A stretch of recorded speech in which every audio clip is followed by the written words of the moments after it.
Good morning all of student. कई दिनों से वीडियो रुका हुआ है क्योंकि आपको सिस्टम में परेशानी हो गया।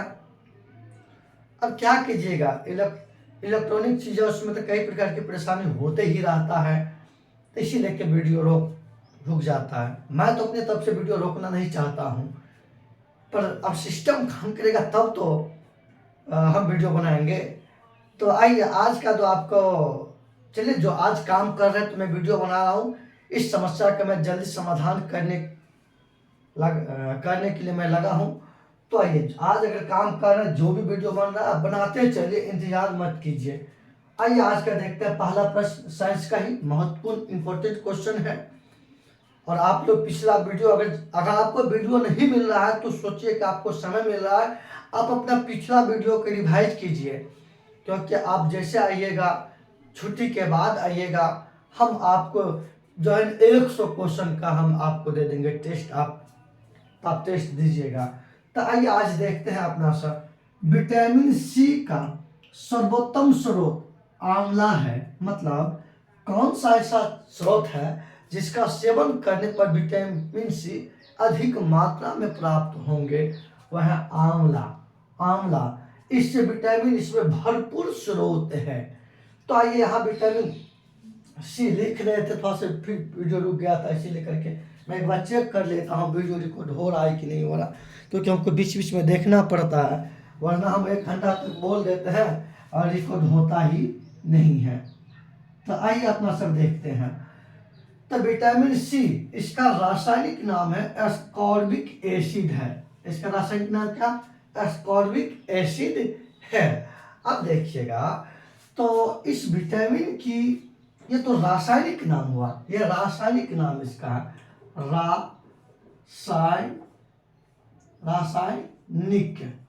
रासायनिक नाम है। तो विटामिन सी का रासायनिक नाम है एस्कॉर्बिक एसिड। अब देखिए, अगर विटामिन सी शरीर में कमी होगा तो मानव का कौन कौन सा रोग प्रवेश करेगा, वो देखते हैं अपना सब। इसके कमी से रोग। तो विटामिन सी के कमी से रोग होता है स्कर्वी।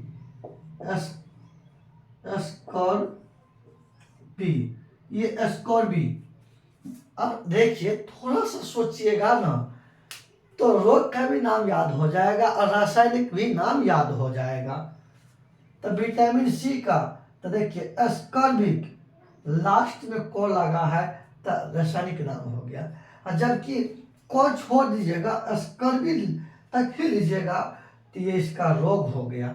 मतलब विटामिन सी की कमी से स्कर्वी रोग होता है। और जानते हैं इस रोग में, ये रोग किस प्रकार की है?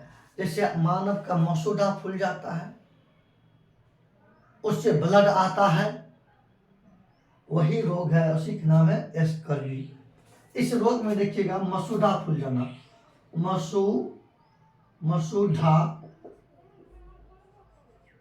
फूल जाना, मसूड़ा फूल गया और मसूड़ा से रक्त भी बाहर निकलना, रक्त बाहर निकलना।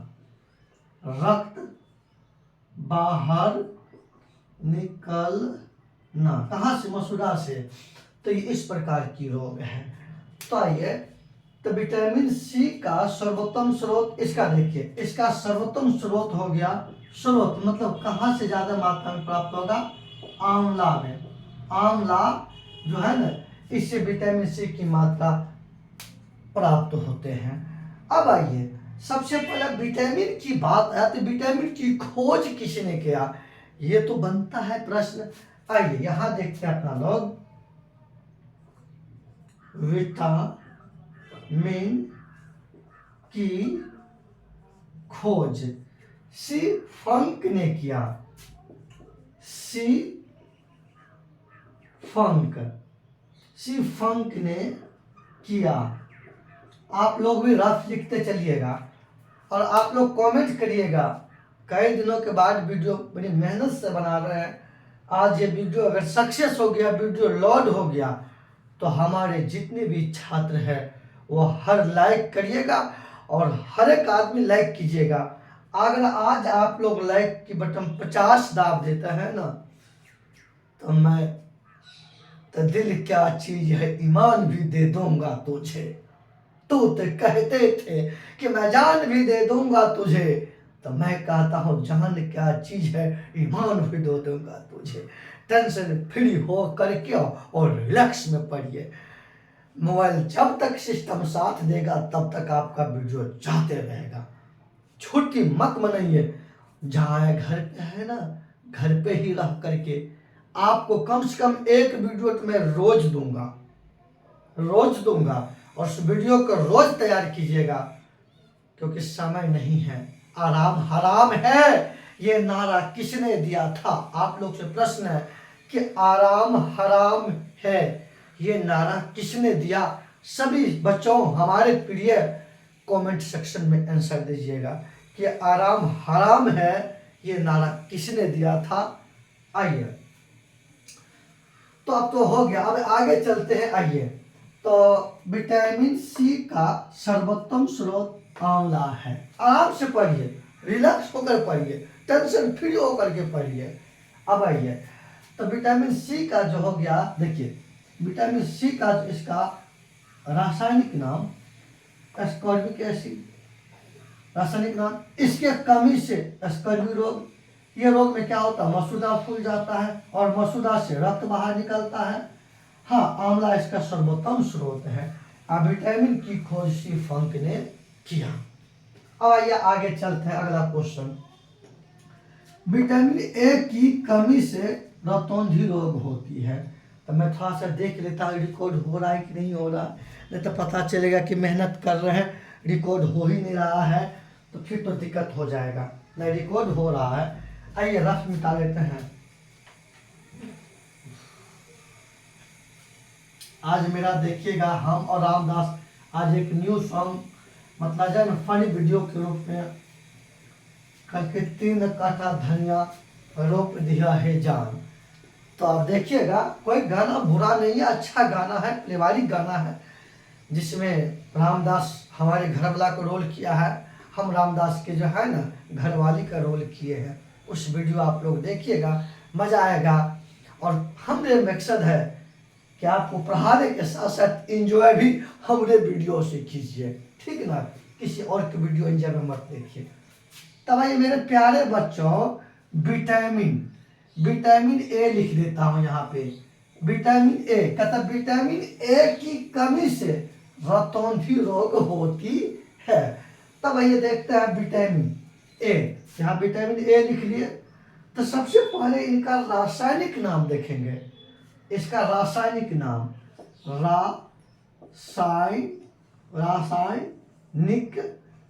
नाम, विटामिन ए का रासायनिक नाम होता है रेटिनॉल।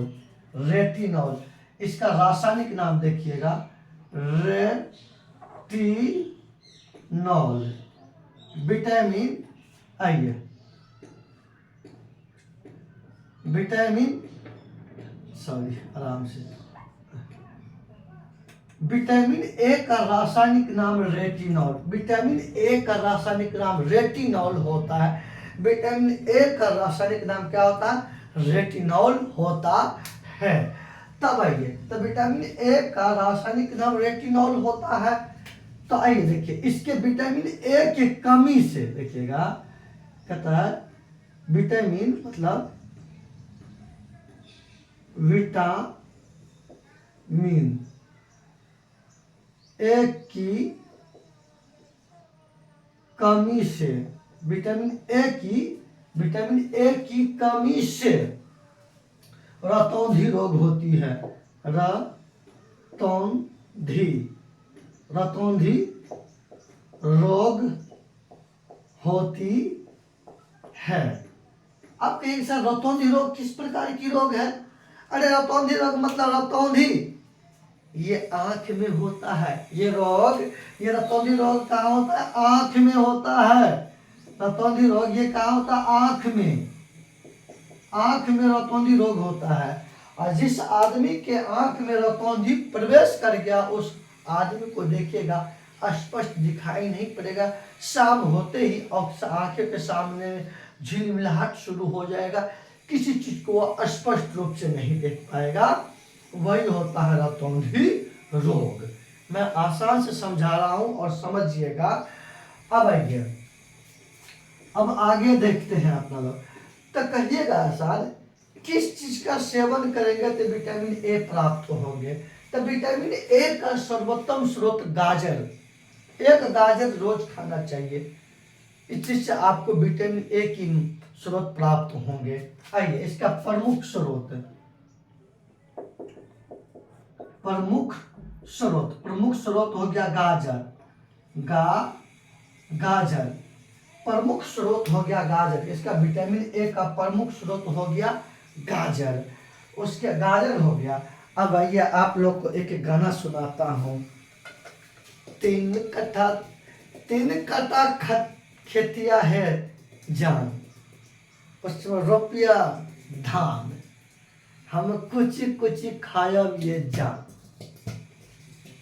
आइए मजा से, कोई बात नहीं, टेंशन फ्री होकर के पढ़िए, क्योंकि आज धनतेरस है। मैं भी जाऊंगा धनतेरस। क्या बात है, आप लोग को भी धनतेरस। आइए मजा से पढ़िए, आज मैं मूड फ्रेश है, आज मैं झूम झूम के पढ़ाऊंगा आप लोग कर। क्या ये तो विटामिन ए की कमी से रतौंधी रोग होती है। देख लिए, तो विटामिन ए का रासायनिक नाम रेटिनॉल होता है। विटामिन ए की कमी से, इसका रासायनिक नाम रेटिनॉल होता है। विटामिन ए की कमी से रतौंधी रोग होता है। रतौंधी आंख को प्रभावित करता है। इस रोग में आदमी को शाम होते ही स्पष्ट रूप से दिखाई नहीं पाता है। और इसका स्रोत गाजर होता है प्रमुख, दूध नहीं है लेकिन गाजर। अब आइए आगे चलते हैं। चेचक की टीका का आविष्कार एडवर्ड जेनर ने किया था। चेचक की टीका का आविष्कार एडवर्ड जेनर ने किया है। तो चेचक की टीका का आविष्कार एडवर्ड जेनर ने किया है। अब आइए, चेचक एक प्रकार के रोग है, हमें यहां लिख रहा हूं, ध्यान दीजिए। चेचक, देखिएगा, चेचक रोग जो है ना, ये चेचक रोग जो है, ये चेचक रोग विषाणु से होता है। ये रोग किससे होता है? विषाणु से चेचक रोग होता है। और ये रोग संपूर्ण शरीर को प्रभावित करता है। ये रोग जो है ना, चेचक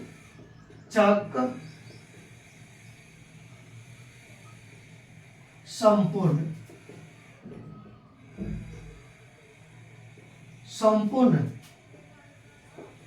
शरीर को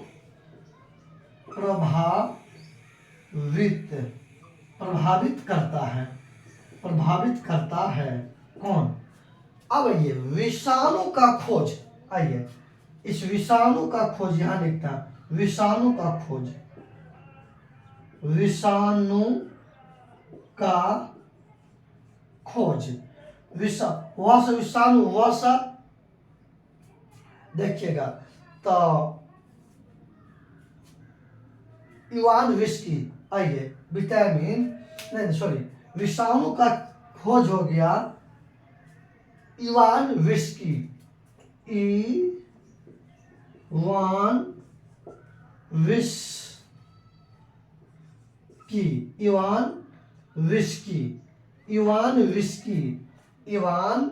विस्की, विषाणु का खोज इवान विस्की। और ऐसा विषाणु का अंग्रेजी नाम होता वायरस। इसका अंग्रेजी नाम होता है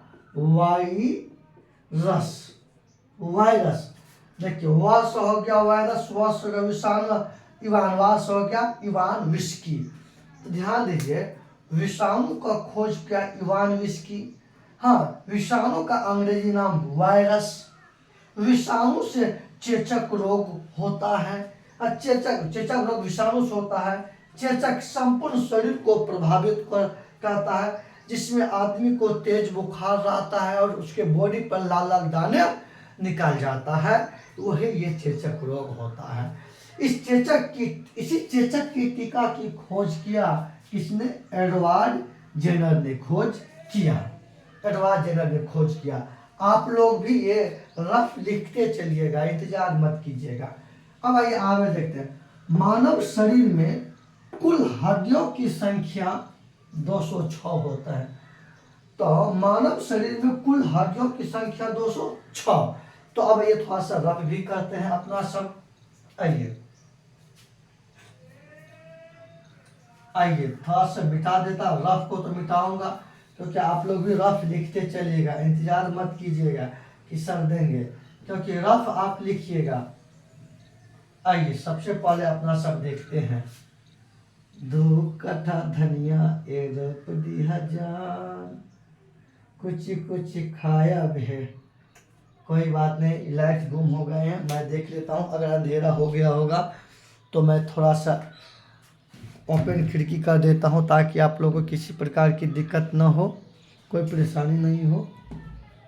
आइए तो मैं ओपन कर देती हूँ, खिड़की को ओपन कर दिया हूँ और इस साइड भी कर देता हूँ ओपन। आइए अपना लोग देखते हैं। चलिए कोई बात नहीं, अभी दिखाई पड़ रहा है। अब आइए आगे देखते हैं अपना सब। मानव शरीर में कुल हड्डियों की संख्या 206 है। अब यहाँ हम लिखते हैं, देखिए 206, ये तो हो गया यंग अवस्था में, युवा अवस्था में हड्डियों की संख्या। तो युवा अवस्था में हड्डियों की संख्या हो गया 206। एक मिनट थोड़ा सा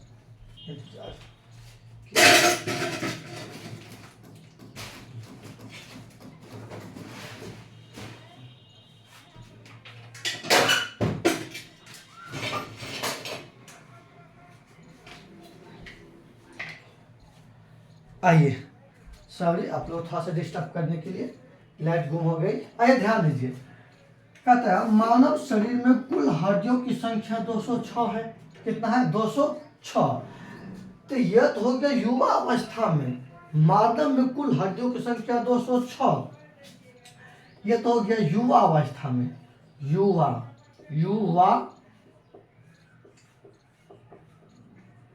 अवस्था में हो गया कुल हड्डियों की संख्या कितना हो गया? 206 हो गया युवा अवस्था में। लेकिन बाल्य अवस्था में, देखिए बाल्य अवस्था में ध्यान दीजिए, बाल्य अवस्था में हड्डी की संख्या होता है आपको 208 होता है। कितना होता है? 208 होता है बाल्य अवस्था में। कि बाद में होता क्या है कि दो छोटा छोटा हड्डी जुट करके एक हो जाता है, इसी लेकर के तो युवा अवस्था में 208 से 206 हो जाता है। आइए शरीर का सबसे लंबी नदी, शरीर का सबसे लंबी हड्डी, आइए सबसे लंबी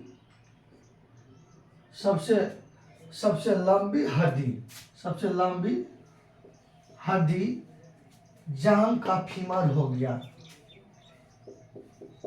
जांग का फीमर। आइए सबसे लंबी हड्डी जांग का फीमर होता है।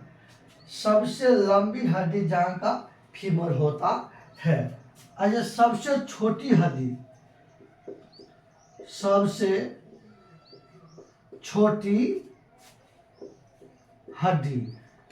छोटी हड्डी कान का स्टेपिस होता है। कान का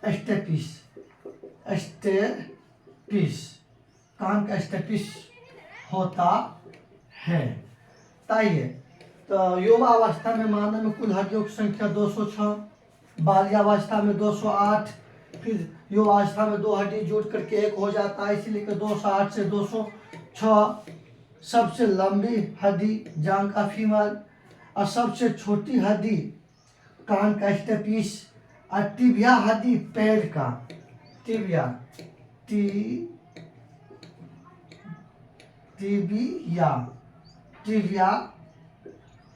हड्डी पैर का टिबिया हड्डी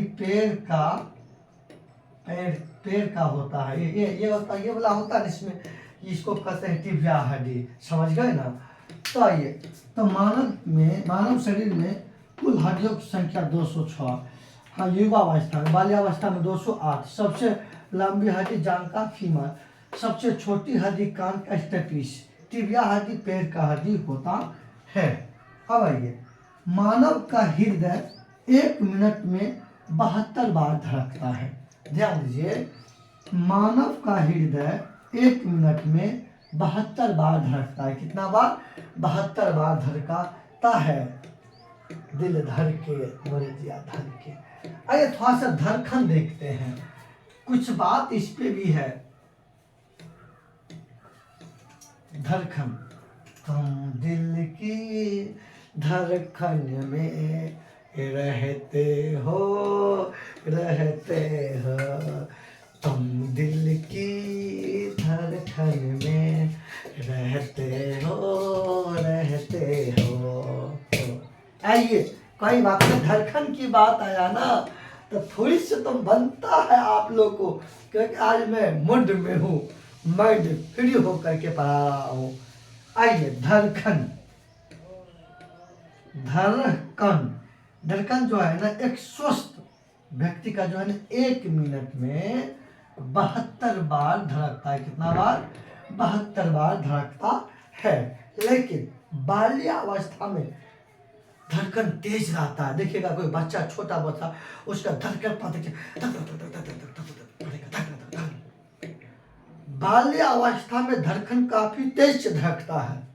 अगर कोई महिला भ्रूण अवस्था में है, उनके गर्भ में बच्चा पल रहा है, तब गर्भ अवस्था में होता क्या है, धड़कन बढ़ जाते हैं। देखिएगा 72 से हो जाता है 150 बार। 150 बार धड़कता है 1 मिनट में। जो गर्भवती महिला का 1 मिनट में उसकी धड़कन 172 बार धड़कती है। वैसे स्वस्थ मनुष्य के लिए 72 बार ही, लेकिन 150 बार, सॉरी, गर्भवती महिला के लिए धड़कन जो 150 बार धड़कती है 1 मिनट में, और स्वस्थ के लिए इतना। तो बाल्य अवस्था में भी धड़कन तेज होता है। देखिए गर्भवती महिला थोड़ा सा भी देखिएगा धड़कन तेज हो जाएगा, समझ गए ना। तो हमको लगता है कि माता की धड़कन और बच्चा दोनों के मिलने के बाद उसका 150 हो जाता है। कोई बात नहीं। आइए, मानव हृदय 1 मिनट में 72 बार धड़कता है, भ्रूण अवस्था में 150 बार, और बच्चों का भी धड़कन तेज होता है। पित्त यकृत से बनता है। पित्त जो है यकृत में बनता है। पित्त यकृत में बनता है। पित्त जो है यकृत में बनता है। तो आइए थोड़ा सा पित्त के बारे में देखते हैं। यकृत, इंग्लिश में लीवर, LIVER, इंग्लिश में लीवर बोलते हैं। थोड़ा सा लीवर लगना नहीं कि सही से लिखे, हम लिख देते हैं से LIVER। लीवर मतलब होता है यकृत। शरीर का सबसे बड़ी ग्रंथि, शरीर का सबसे बड़ी ग्रंथि यकृत होता है। लिख लीजिए, यहाँ हम लिख देते हैं। शरीर का सबसे बड़ी ग्रंथि यकृत होता है। शरीर का सबसे बड़ी ग्रंथि यकृत होता है। आप लोग भी लिखिएगा, शरीर का सबसे बड़ी ग्रंथि कौन होता है? यकृत होता है। अब देखिए, अब एक सबसे बड़ी बात देखते हैं। इसी यकृत से पित्त रस निकलता है।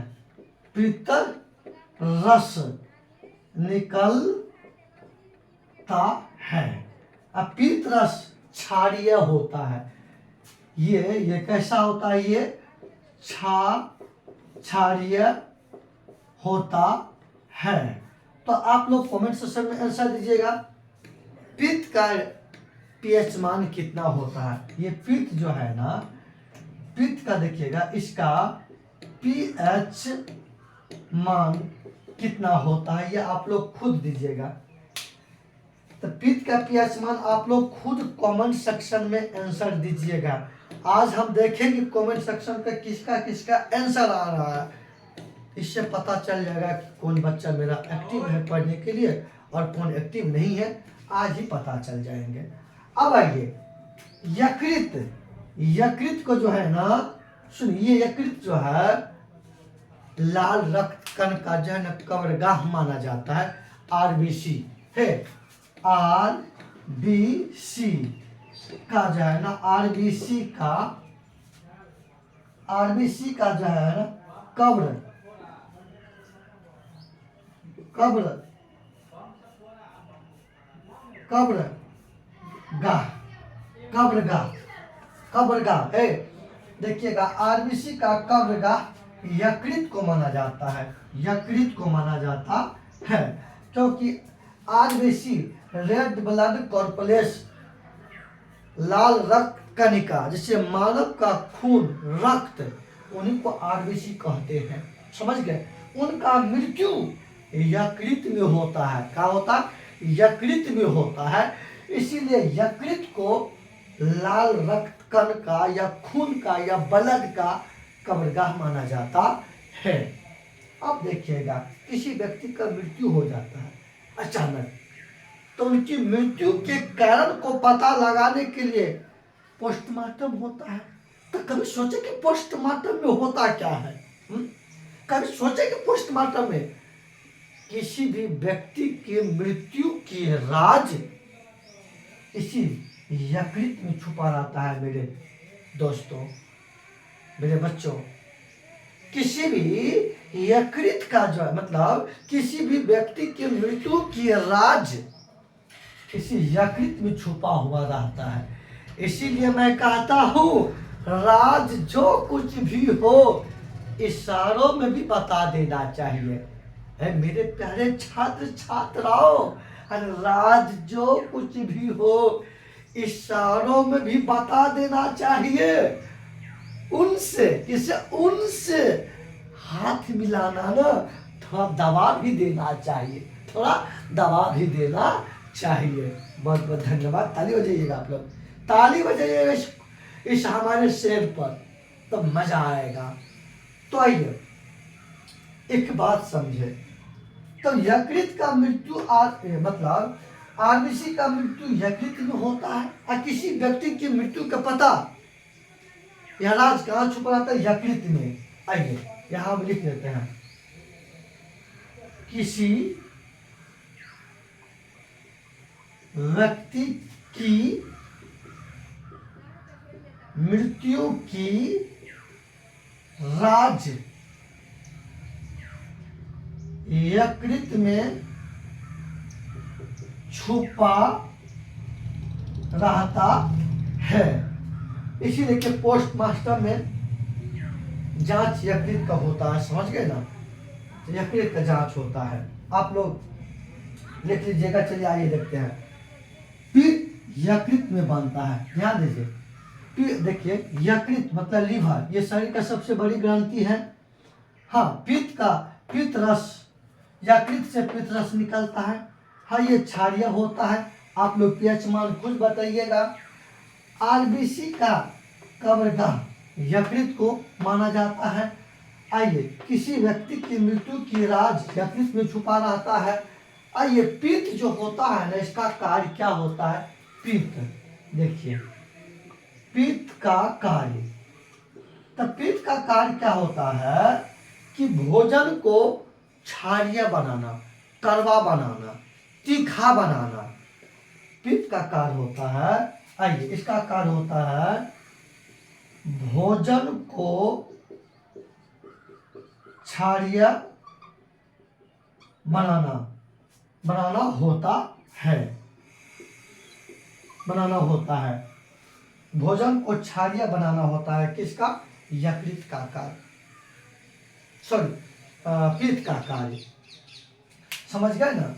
और भोजन में उपस्थित हानिकारक जीवाणु विषाणु को नष्ट करने का भी कार्य करता है, कौन, पित्त। तो चलिए आइए रक्त, अब आगे चलते हैं अपना सब। रक्त का शुद्धिकरण किडनी में होता है। रक्त का शुद्धिकरण किडनी में होता है। रक्त का शुद्धिकरण कहाँ होता है? किडनी में होता है। कहाँ होता है? किडनी में होता है।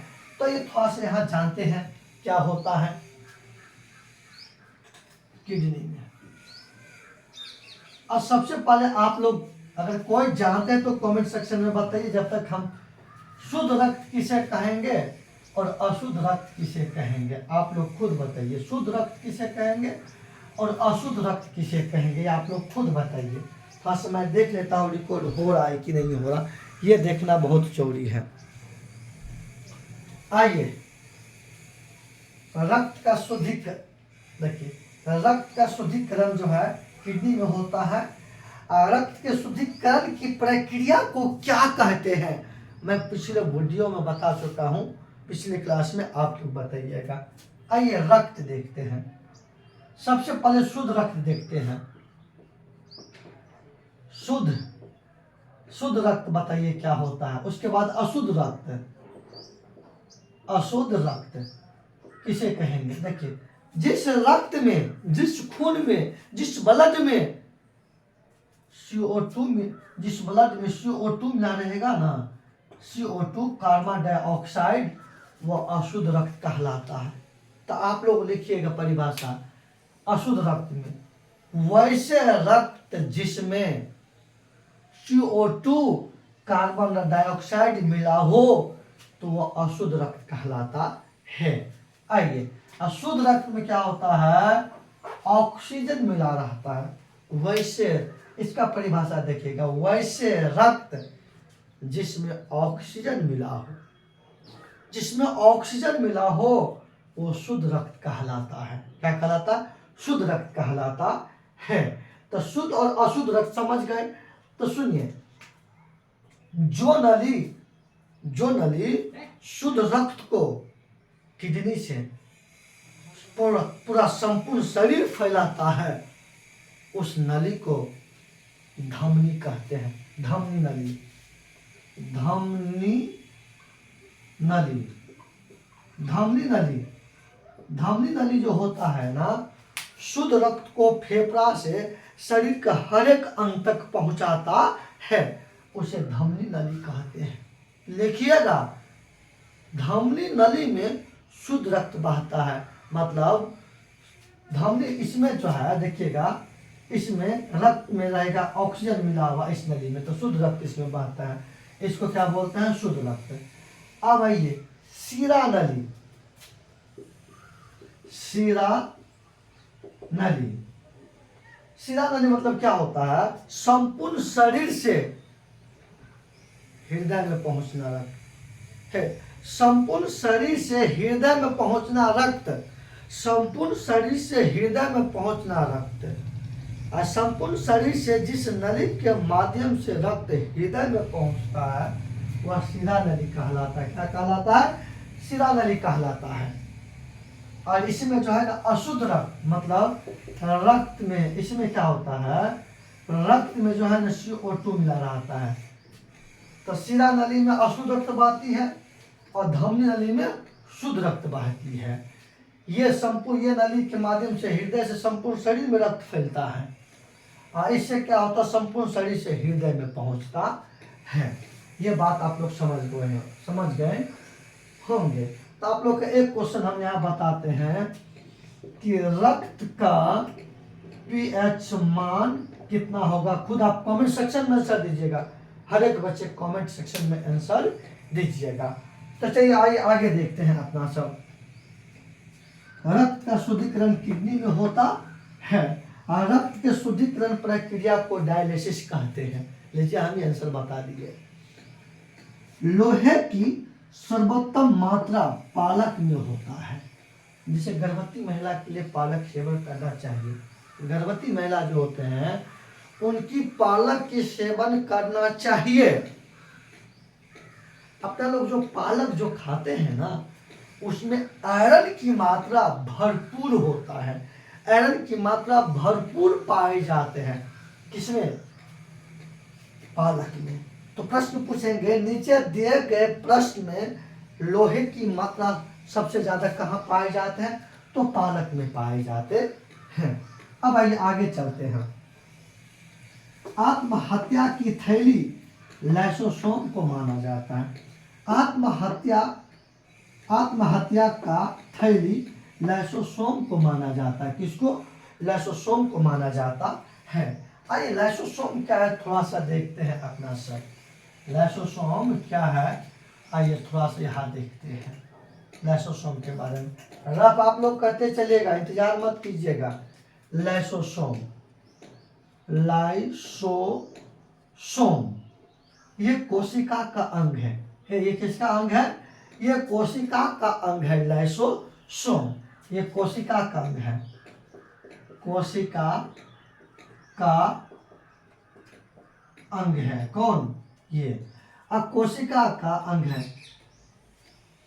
तो ये लाइसोसोम जो इसमें होता है, इसमें 22 प्रकार के एंजाइम जमा रहता है लाइसोसोम में। इसमें जो है 22 प्रकार के एंजाइम 22 प्रकार के एंजाइम होता है जमा। लाइसोसोम में 22 प्रकार के एंजाइम जमा होता है। इसका काम क्या होता है? लाइसोसोम का इसका कार्य क्या होता है कि कोशिका अगर ये कोशिका है, देखिए इसका कार्य क्या होता है। ये कोशिका है, इस कोशिका को अगर बाहरी कोई दुश्मन इसको नष्ट करने के लिए इस पे अटैक करता है, या जीवाणु, विषाणु, वायरस, बैक्टीरिया, अगर इस पर कोई प्रहार करता है, उनसे रक्षा करने का काम करता है कौन? लाइसोसोम। ये लाइसोसोम कोशिका के एक प्रकार के बॉडीगार्ड है। कोशिका का ये कोशिका के एक प्रकार के क्या ये बॉडीगार्ड है। और ये इतना ईमानदार बॉडीगार्ड है, जब जीवाणु, विषाणु इस पे अटैक करता है ना, तो इनकी रक्षा करने के लिए अपने अंदर से पूरा ताकत लगा देता है, अर्थात अपने अंदर 22 प्रकार के एंजाइम बाहर निकाल लेता है। तो कम से कम अपना जिंदा रहने के लिए एक कोई एंजाइम तो स्टोर करके रखना पड़ेगा ना। ईमानदार है, मर जाएंगे, मिट जाएंगे, पर अपने मालिक कोशिका के ऊपर कोई आंच होने नहीं देंगे। ऐसा वफादार होता है, इसलिए कि दूसरे की रक्षा करने में खुद मर जाते हैं, इसीलिए कि इसको आत्महत्या का थैली कहा जाता है। किसे? लाइसोसोम। इसमें कितने प्रकार के एंजाइम जमा होता है? इसमें 22 प्रकार के एंजाइम जमा होता है। ठीक, आइए आगे चलते हैं अपना सब। आत्महत्या का थैली लाइसोसोम को माना जाता है, ये तो देख लिया अपना लोग। आइए तो अपना लोग देखते हैं कोशिका की खोज, बोलते रॉबर्ट हुक को माना जाता है। कोशिका की खोज जो है रॉबर्ट हुक को, मतलब कोशिका शब्द का प्रयोग किया रॉबर्ट हुक ने। सबसे बड़ी कोशिका, सबसे बड़ी कोशिका शुतुरमुर्ग के अंडा होता है। शुतुरमुर्ग के अंडा,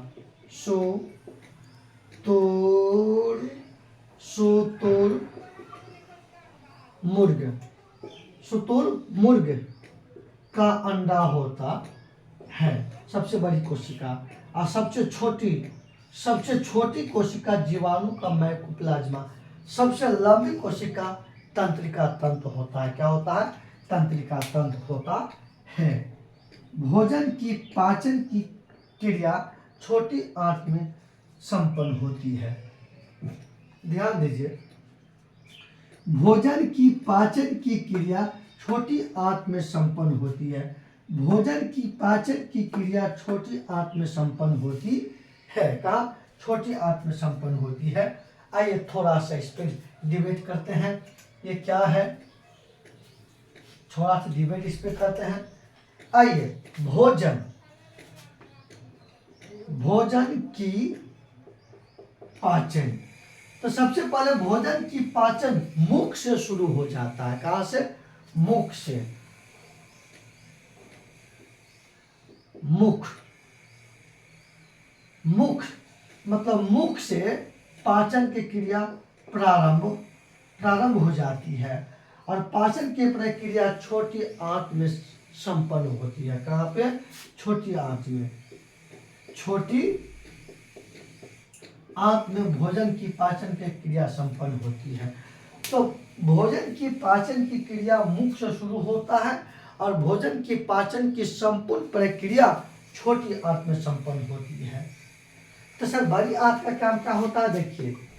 तो बड़ी आंत का कार्य होता है जो अपच भोजन होता है, जो अनपच भोजन होता है, उनको पचाने में सहायक होता कौन सा, बड़ी आंत को होता है। चलिए आप लोग सबसे पहले स्क्रीनशॉट लीजिए। अगर आप लोग स्क्रीनशॉट ले लिए होंगे तो आइए फटाफट इसको एक लाइन में बोल के वीडियो को एंड करेंगे, फिर क्लास भी चल रहा है। विटामिन सी का सर्वोत्तम स्रोत आंवला है। विटामिन ए की कमी से रतौंधी रोग होती है। चेचक की टीका का आविष्कार एडवर्ड जेनर ने किया। मानव शरीर में कुल हड्डियों की संख्या 206 है। मानव हृदय 1 मिनट में 72 बार धड़कता है। पित्त यकृत में बनता है। रक्त का शुद्धिकरण किडनी में होता है। लोहे की सर्वोत्तम या सर्वाधिक मात्रा पालक में होता है। आत्महत्या का थैली लाइसोसोम को माना जाता है। भोजन की पाचन की क्रिया छोटी आंत में संपन्न होती है। अगर आप लोग को अच्छा लगे होंगे तो आप लोग लाइक कर दीजिएगा, सब्सक्राइब कर दीजिएगा, शेयर कर दीजिएगा और दोस्तों को ग्रुप में भेज दीजिएगा। आज का सेशन यही संपन्न करते हैं। कैसा वीडियो रहा आप कमेंट सेक्शन में राय दीजिएगा। जय हिंद, जय भारत, धन्यवाद आप लोग को।